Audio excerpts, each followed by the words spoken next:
Just quieten down, baby. Per capita export value. Libraries. Minister, are you embarrassed by your behavior today? There's a lot of bleeding hearts around.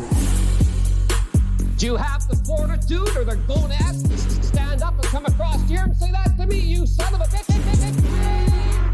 Just watch me. He certainly went too far, Mr. Speaker, when I saw him stick his tongue out. Contemptuous disregard. More than a slab of bacon talking here. The disappointment you also feel is my responsibility.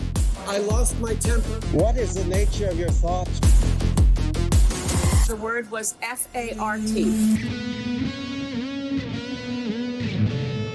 We are back, and we're in person. We're in Reese, person. I'm Reese looking and Jesse. lovingly into Reese's eyes, and he's like shy, very shyingly looking away. I don't know if shyingly is a word, but I'm going to say it is because he's just, I did manage to get him to take his top off, and now he's just kind of sitting in the corner giggling to himself until he turned on the mics, then he stopped. But it's been so good to see you in person again, as is our ritualist. Yeah. We haven't been in person for like 7 months for an episode, and I think the quality suffers because once you're in a room with someone, there's chemistry. Yeah, like this chemistry with you just half naked in the corner crying to yourself. It's great. I know It's the kind of chemistry that I like. Weird chemistry, but it is a kind of chemistry. It's the chemistry that I miss.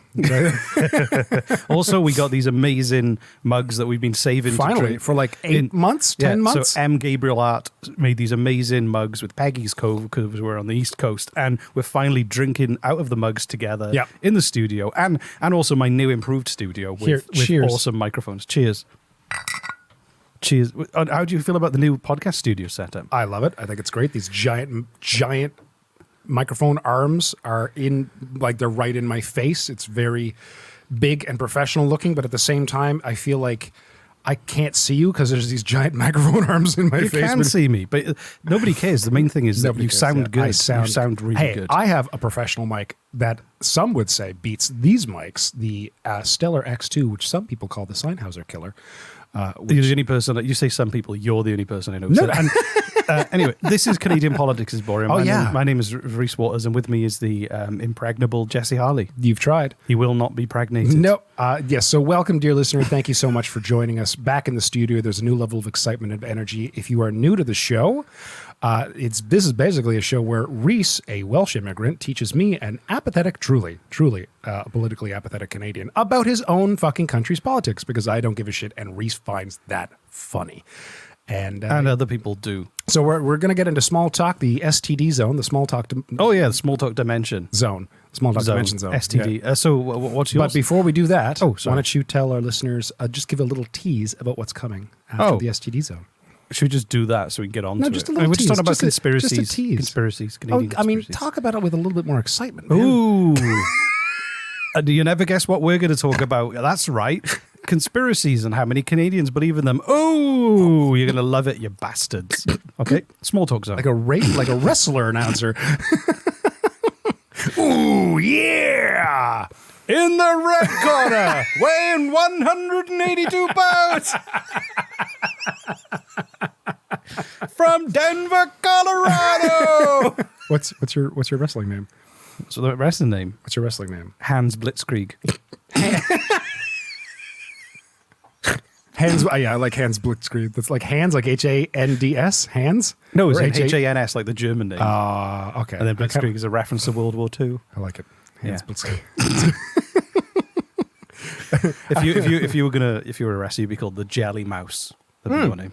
Oh, by the way, so where can people get in touch to get some more of these mugs? These mugs that you can hear but you can't see. No, but let's give our audience. I like the sound of those mugs. Right, hold on. Let's hear what coffee sounds like being drank out of these mugs. Fuck off, Jesse.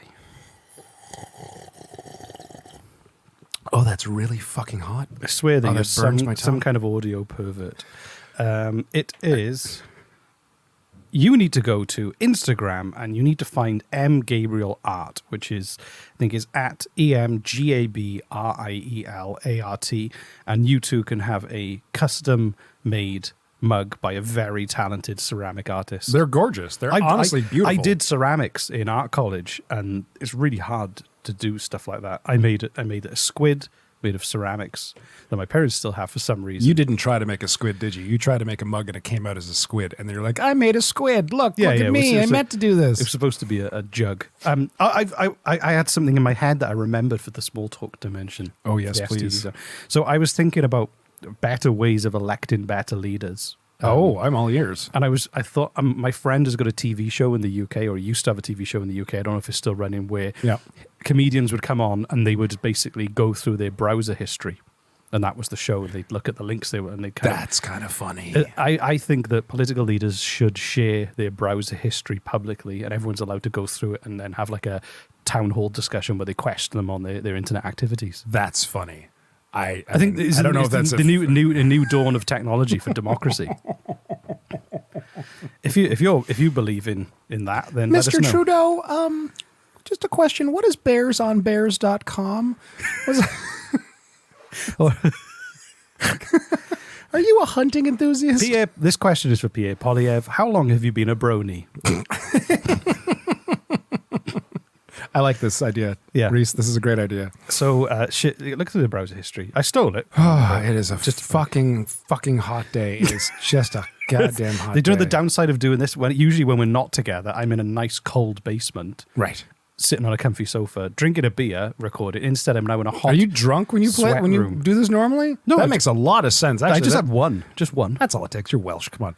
Really? I realized as soon as I said it, I was wrong. Yeah. It's kind of very similar drinking culture to Ireland, so I don't. Right? Yeah. Never mind. No, I'm good. I retract that previous statement greatly. Should we get into the meat of this? Your puppy Rosie's Rosie's walking around enough. It's nice to have a dog in the studio. It's calming. Our small talk is all over the place, but it's only due to the excitement of seeing one another in the flesh. I know. Once again, eyeing each other's flesh, our sweaty flesh. Sweaty flesh in a room with a dog that has just sat on my foot to make me warmer. Which is nice. But Rosie's the perfect podcasting dog. I've never met a more silent dog. Right? She just wants love. She's the most pats. silent dog. Yeah. So, Jesse, Canada's conspiracy problem. I'm excited. So I'm excited. This was in the news. You might have seen it. I doubt you have. I don't read the news. I had a subscription to the New York Times, which I genuinely tried to make use of, and it was too fucking depressing. I just couldn't do it.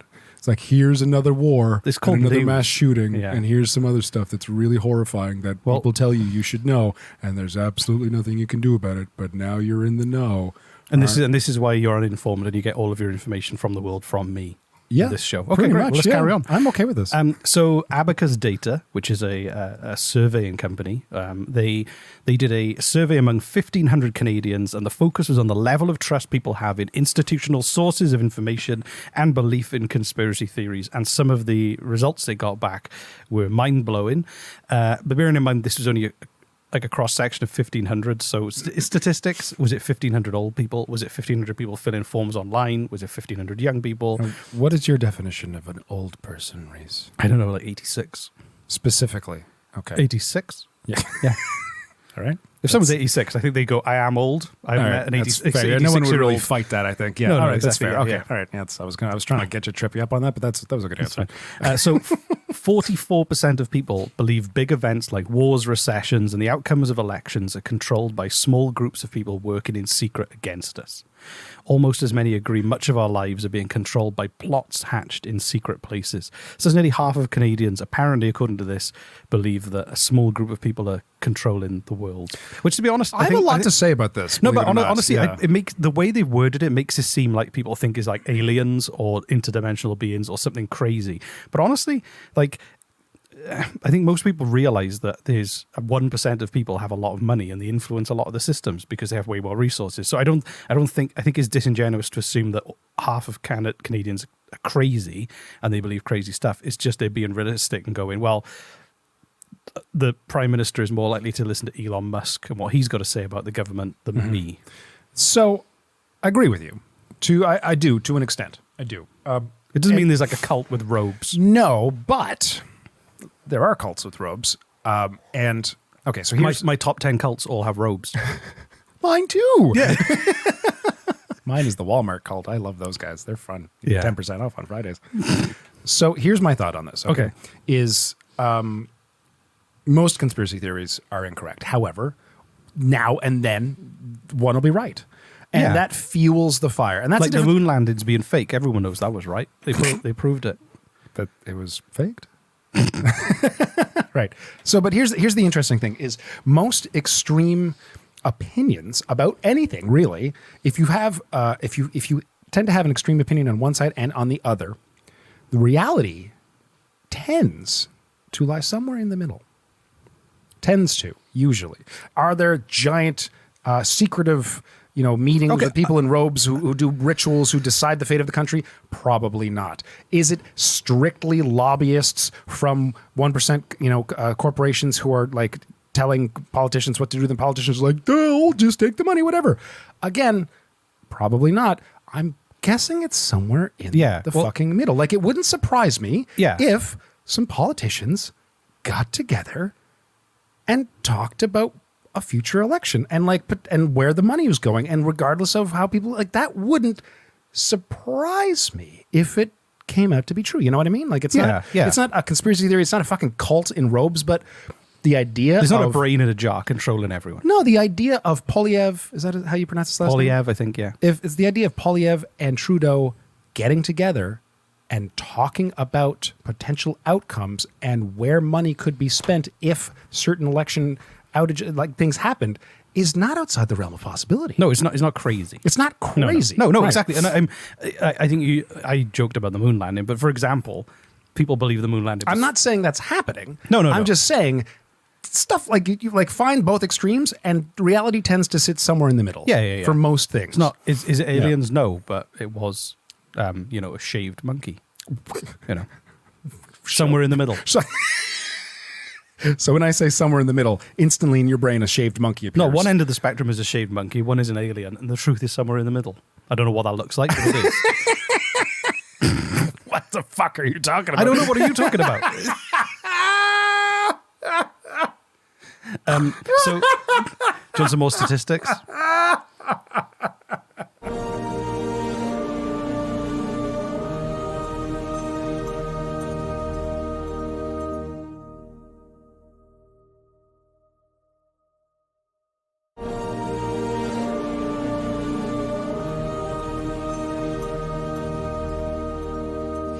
Yeah. This tracks. 13% think it is definitely or probably true that Microsoft founder Bill Gates is using microchips to track people. I think that tracks with the general population who are turning out to protest restrictions that are no longer restricted. It would really. I mean, that whole thing, vaccines have chips in them, and they're trying to inject you with microchips. Like, dude, come on. Why the fuck would they do that when they could just track your phone? Yeah, exactly. Why go all the trouble when they already have it? But, I mean, there was a bunch of stuff like that. But the one that worried me the most, and the one that really made me want to write an episode for this, is that 37, and bear in mind, this isn't necessarily a definite statistic, it's based on 1,500 Canadians. Not all of them. 37% think there's a group of people in this country who are trying to replace native-born Canadians with immigrants who agree with their political views. I'm sorry, hold on. What? You've lost me already. So they think replace. When I say native, what do you mean born, replace? When they say native born, I don't mean ironically. I don't mean indigenous people. That's what I thought you meant. It basically means white Canadians, European descended Canadians. They believe that there's a group of people trying to replace white Canadians with immigrants who agree with their political views. So there's a theory. They think that Justin Trudeau wants mass immigration of people from India and China to try and replace white European on the racist assumption that they will always vote for Trudeau because for reasons that no one could explain. Well, I mean, okay. So again, let's take a look at let's pick that apart. I mean, for what you just said, it wouldn't be out of the fucking question for a political leader to think, if I save a bunch of people from war-torn countries and allow them into this country, what are the chances they'll vote for me coming up in an election if I get them to become a citizen? Like, it might take a while for them to become a citizen. You're talking like tens of thousands of people who actually come from war zones typically. Oh, that's true, not millions. And even then, though, you look at other countries, and the assumption that this is like a right-wing conspiracy, a far-right conspiracy theory called. But again, take both extremes, roll them back a bit, and just kind of see like meet in the middle and see is that impossible? I think mass immigration is based on the fact that there's the thing holding the economy back here is there's not enough skilled labor, not because they want to replace white people. Oh no, I'm not arguing in favor of replacing white people. That's not what I'm saying. I'm just saying it's a very elaborate scheme over a period of decades to hope that what you said they said is that they believe that they're bringing in immigrants to replace white people so that they would vote in the interest of the person who brought them in. And I'm thinking, okay, well let's just remove the whole replace white people racist bullshit. Oh, you mean just do it based on let's import people who are going to vote for us? But you're never guaranteed that they're going to vote for you. No, it's not a guarantee. Because but if you think some countries still have very strict conservative values, they're going to bring those strict conservative values, not suddenly become social liberals because they've moved to Canada. Well, okay. That's a fair point. It's a fair. The kids might be because they grew up in that environment, but doesn't mean they're going to. By that point, it's too late. Yeah, but that's okay. No, that's a fair point. That's a fair point. I like that. Yeah, but the thing about this is that it's a mainstream. I'm here to play devil's advocate. I know you are, and you are, and you are a devil. But it's a mainstream adoption of replacement theory or or the Great Replacement, which is a white supremacist belief. If you'd have it's essentially white supremacists would call it white genocide, where they believe white people are under attack from other races, and this is a mainstream kind of adaptation of that, where the language has been softened to replacement theory or white replacement theory or the Great Replacement theory, but it's based in racism, fascism, and anti-Semitism. It's now become a mainstream talking point where it seems to. Is it mainstream? I don't think it's mainstream. I think it's 37% of Canadians believe it, according to this poll. 37% of the people who were polled believe this. Or an equivalent amount. So not 30%, 7% of Canadians. 37% of the Canadians polled. Right. Okay. Which is why I said we don't know who were they old people, were they young people? Right. We don't quite know the details on that. But we're gonna go poll people at this Ku Klux Klan rally. Well, it would have been more than 37%. Yeah, exactly. Right. And the idea is they use it to frame immigration as an invasion. They use it to frame the idea that the white countries, or predominantly white countries, are being conquered through it. And the voter replacement is like the sharp end of it, going, hey, you let all those people in, so they'll vote for you. It's the same thought. Like, it's just a more palatable way of expressing a white supremacist kind of again, idea. I can see people using it to their to confirm their biases, right? I do see what you're saying, that like if you have conservative values, you probably might not change your mind. But then again, if you were rescued by a guy from another country and brought you and your family over, Trudeau didn't fly in hanging out of a helicopter with his top off. No, but firing with a machine gun. That would be amazing. Are you fucking kidding me? Get on board, guys. I mean, I'd vote for. That was great. Get on board, guys. You've been practicing. But he can hang off a helicopter really well because of yoga. That's why he does all those chin-ups. So that's not what happened. I think honestly, they would associate Canada as they would be grateful for Canada and the people who, if you bring a bunch of immigrants. I have to interrupt you. I'm sorry. Rosie's being just the cutest. She's asleep outside. She's like doing cute things. She's having a dream with her paws. So her little ears are flapping over the floor. But honestly, like anyone I've met who's come here from a background where they felt like they were refugees, a lot of the time their immediate loyalty is to the society around them that has gone, hey, welcome to our neighborhood, have some clothes, this is where you do this, and I can help you get a job. And it's not necessarily to Trudeau, it's to the society they've come into. So what you're saying is that Trudeau, when he takes these people in, makes sure that he positions them in liberal communities. No. That's smart, Reese. I'm glad you're on board with what I'm saying here. That's good. No, okay, because we're on the same page here. This cquite clearly. Right, I love that Jesse, I feel like you've got 1 foot in white supremacy today. It's worrying. It's not even funny. No, man. No. They're like what? Literally, we were like white supremacists like yogurt, and you're like, I like yogurt. I'm like, so you're a white supremacist? Is what you're saying? That's literally what you. No, but what you're saying is that I'm saying that it's not impossible that Trudeau might have considered that a strategic voting tactic, and then you're pointing out that white supremacists are pointing out that that's an interesting voting tactic. So now you're saying because white supremacists have pointed that out that I must be a white supremacist. No, I'm just saying is a logic That is white completely supremacists. illogical. It's the logic of a white supremacist, which is illogical. So no, but my point is that Trudeau's voting tactic wouldn't be if I bring these people and they'll vote for me. It would have been for people to see him rescuing refugees or playing a part in rescuing refugees and reset them in Canada. It wouldn't be like, oh, they're going to vote for me. Setting them into liberal communities where they wouldn't be sending them. They send them everywhere. Uh-huh. Yeah. They don't just send them into liberal community. No, name a liberal community you know that is purely liberal. Sackville. Can you name a liberal neighborhood that is just someone's going to move in who's just full of liberals, and they won't interact with anyone of any other ideology? Southdale. Southdale? Where's Southdale? Dartmouth. Yeah. That's where I grew up. Okay. Yeah. It's just very liberals. Lots of very people, liberals. Very lots of liberals. But anyway, Tucker Carlson, Marie Le Pen, when we moved there as children, they're like, "Welcome to the neighborhood. Vote liberal." And then they ran down the street waving their flags and there you go, giving craft beer to everybody. See, my neighbor's like 50-50 conservative and liberal. Very little NDP. So, like, even then, my neighborhood is. You'd have friends who are of all political ideologies. Oh, and how many immigrants have moved into the neighborhood? Well, I'm one. Yeah, but you're by choice. That's different. Most immigrants are by choice. You're thinking of refugees. I'm thinking of refugees. Sorry. Yeah. Yes, that's right.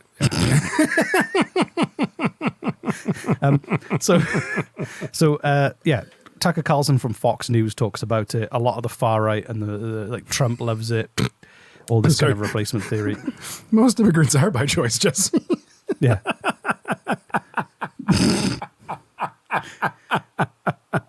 What would an immigrant who came to Canada? You're thinking about is forced relocation. Yeah. Oh, okay. That's and Trudeau. So what you're saying now is that Trudeau is forcefully relocating people from other countries into liberal neighborhoods to vote for him. Is that your plan? You're very good at putting words in my mouth that I did not say. So what you're saying, Jesse, you racist piece of shit. But anyway, as you can imagine, I know you're playing devil's advocate, but it is massive bullshit. I mean, like, again, try to find the place in the middle. Like, you're an optimist, and I love that about you. I genuinely do. And you're an optimist with a touch of a realist. But corruption exists. It does. And where corruption exists, their motives are largely directed towards their corrupted needs. And that's just truth. Like, that's no matter where you look. You look at corporations, you look at politicians. But I agree with you. It's not the fact that they're a politician. It's not the fact that they're a corporation. It's the person behind it and their motives. So if you have someone who is true at heart, who is a conservative, they might do stuff that we'll disagree with, but they're trying from their heart a position. But if you find someone who's a liberal, but they're fucking corrupt to the fucking core, then everything they do will be like dedicated. Like, it'll be, so it really depends on the intent. But like, it's not out of the blue to think that corrupt individuals would do shady shit. But on this occasion, it's not that. And it's just people, but it is people seeing, mass immigration of people from other parts of the world. And their emotional instinct is, this is change. My neighborhood looks different. Right. Yeah. Dave and Sandra used to live next door to me, and now this couple from China live there, and it doesn't look the same anymore. And then I want to know what accent this is. I don't know what it is. It's good. It's a NIMBY. NIMBY? Not in my backyard. Oh. Is that and it's what when people go, hey, we need to build this. Right. And they're like, no, you'll ruin the overall environment and tone of this neighborhood. The whitewash of this neighborhood. Exactly. And then this feels to them like a realistic kind of theory as to why the neighborhood's changing around them and why it doesn't look the same. It's got nothing to do with the fact that immigration has been a decades-long, centuries-long thing of what Canada is. That's what Canada is. Exactly. We're a melting pot, man.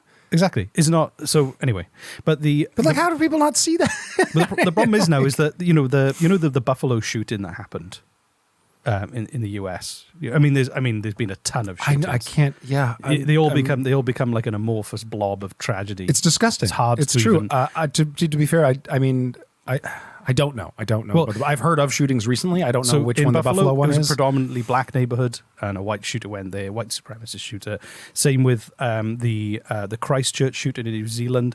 They were all referencing the replacement theory, and it's racially motivated. People they feel like those gunmen feel like they have to go and fight back against non-white people in their neighborhoods and everything like that. And that's the sharp end of it. Is so when people express that they feel like people are bringing immigrants in who aren't white to replace white people, it creates an environment where those extreme people feel like they need to take action, and they feel like, well, 37% of Canadians agree with me. No, 7% of the toll. 37% of 1,500 people interviewed by Abigail State believe with me on my side. But if you just read the statistics without critically analysing where the statistics come from, you go, well, nearly half or over a third of Canada is worried about this. So if you're that unhinged, you feel like you need to do something about it. It's fucking dangerous. I agree. Fuck, man, racism is such an old fucking thing that just doesn't seem to die. And it's so weird, too. But it's because, taught as well. Nobody is born racist. You're right. It is taught. And it could have easily been in an alternate universe, because I just saw Doctor Strange and it's pretty good. But in an alternate universe, it might not have had anything to do with our skin color. It could have had to do with our eye color. Well, it usually is. Could you imagine? It was, yes, it is. But I'm just saying, because you're right. It's taught. Yeah. Right? It's taught. And it could have been those blue eyes, those blue-eyed fucks or whatever, But have you seen C? The Jason Momoa Apple TV show? No. It's 10,000 years in the future. It's a post-apocalyptic world where the entire population has gone blind. They never explain why they went blind, but it's really neat to watch because society still sounds like a cool concept. It's a very cool concept. It's an extraordinarily gory show for some bizarre reason, but that has nothing to do with it. It's because you can't see it. I guess, right? Maybe that's part of it. But what's interesting to me is you get to watch how they, evolved as hunters. They've got their society still. They've got politics, everything. It is a post-apocalyptic world, but they're running it fairly well, and everyone's blind. And here's the neat thing: they don't make a point of this in the show. They never bring it up. No one has brought it up behind the scenes, as far as I can tell. I haven't seen or heard anything like this. The diversity in the casting is all over the place: white, black, Hawaiian, Asian, everywhere. Welsh.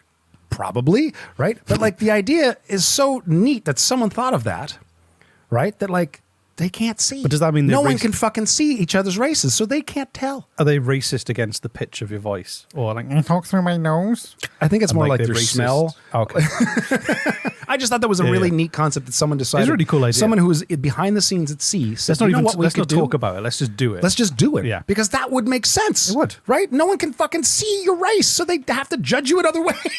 Based on your smell, the tone of your voice, and your actions and what you say. Right. Yeah. Yeah. But most importantly, your smell. Yeah, exactly. So in conclusion, there is no secret plan to replace white people in Canada or North America. It's just called human migration based on need. Good job, Reese. We've solved racism.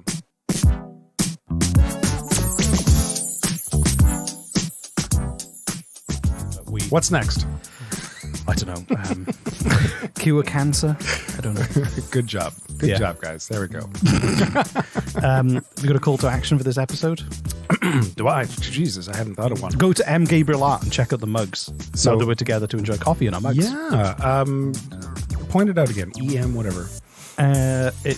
She's on Instagram. At Instagram at EMGABRIELART. M. Gabriel Art, and small batch clay artist, addicted to podcasts, red wine, popcorn, vain and opinionated but quiet. There you go. And if you just look at her mugs, she just does amazing mugs. There's one with bees.